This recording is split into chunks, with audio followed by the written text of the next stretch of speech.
Andito na po kami sa bayan. Ayan po, ito po yung ginagawa ng tulay ng La Puente.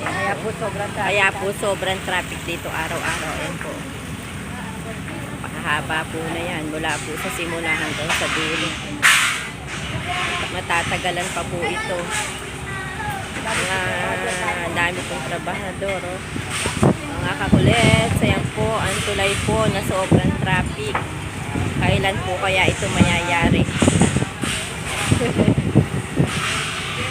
Po, marami pong magagawa.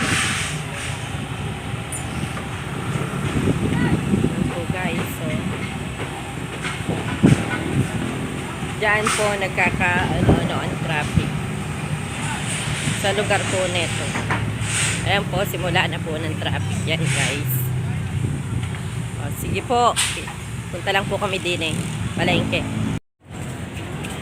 Hello mga kakulets, andito na po kami sa palengke. Magde-deliver po ang aking kakambal kulets ng kanyang panindang ukay-ukay.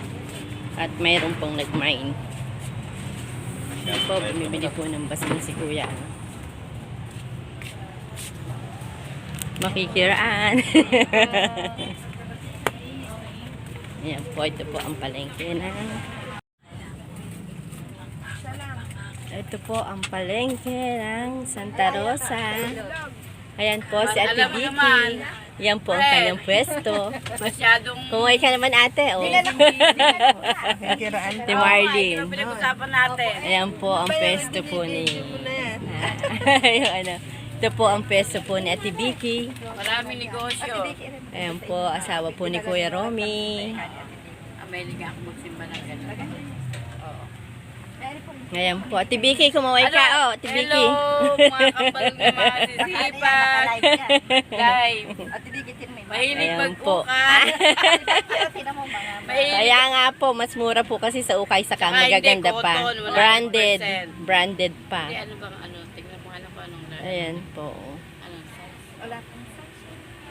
Ayan po, ang kanyang mga paninda. O, napakarami po. May butong pakwan. Ayan po. Dito po karamihan bumibili ang iba.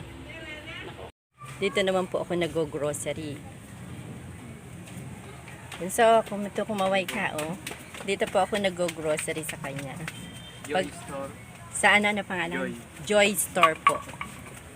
Ayan po. Madali lang pong hanapin. Ayan po. Ayan po yung mga tinda niya. Marami, oh. Groceries po tayo. Groceries po. Lahat po nandito na. Pag medyo short din po ako, dito lang din po ako umuutang. Paunti-unti lang po kasi po takot po ako sa utang. Ayan po kay Joyce. Ayan po yung tindera niya. Ito nga pati. Ano ba? Parehas lang ba ito? Kakayan? Ito na lang. Ayan po, marami po siyang tinda. Kay Joyce Store. Wala po yung abay niya. Siya lang po ang nakatao. Ito nga anak. Ay, yung maliit bang Dutch meal. Ayan po ang kanyang pwesto.